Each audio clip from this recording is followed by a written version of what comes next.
We find Poe playing chess with Finn and Chewbacca. Unbelievable. I mean, I don't think I quite know the magnitude of what it all means yet because it's just been so private, you know, filming, and then, you know, we just saw the movie last night. We haven't been to a premiere or anything. It's not out in the world yet, but incredible. You feel like you're a part of history in a way. I think one of the things that JJ was excited about, and I got very excited about when we were starting, was that he wanted to dirty up his squeaky clean flyboy image. You know, this kind of heroic pilot that actually he has a bit of a shady past, and has maybe had some, you know, questionable decisions that he's confronted with when they have to go to this particular planet. And what's fun about that is getting to introduce this incredible character that Keri plays, Zorii Bliss. I stand by it. I think I have the coolest costume. So sexy. There's not a piece of my skin that is showing, which I just feel like is indicative for the place she's living in, where, you know, anonymity is freedom, and you don't want people to really know who you are. What was the other part of the question? What's like best about it? It's so tough, you know. And you feel tough when you wear it. So that this is definitely one of those characters that your costume helps inform the character. Well, yeah, the chemistry that the three of us share, I think, just makes those scenes have a lot of ease to them and a lot of just real intimacy, because we all trust each other so much.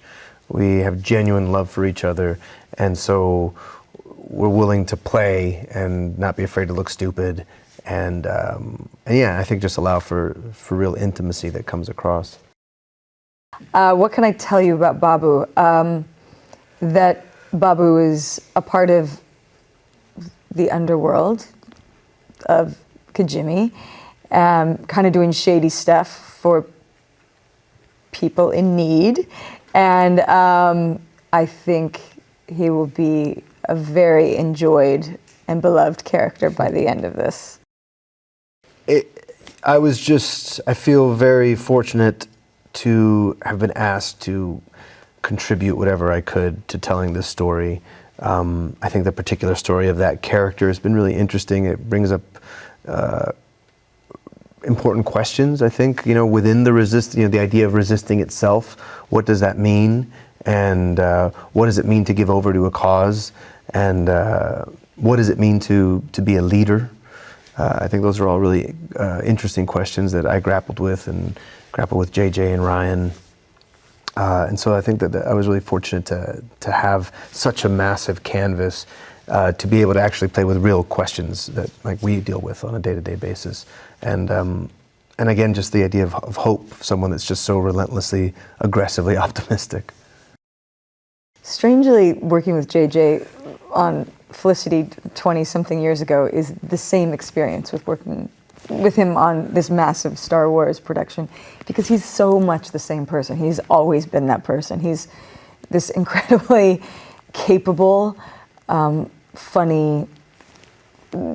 It always seems like he's enjoying and alive with what he does, and that's just who he is, and I think probably a secret to his success. Hey, Lisa here. Now, goofs or mistakes are common in the making of all movies, and according to the Movie Mistakes website, the movies with the most goofs are Apocalypse Now with 390, Harry Potter and the Prisoner of Azkaban has 296, Harry Potter and the Chamber of Secrets has 289, Superman 4 The Quest for Peace has 267, and The Lord of the Rings The Fellowship of the Ring has 262. Now, do you like my t-shirt? You can get one for yourself in the link in the description.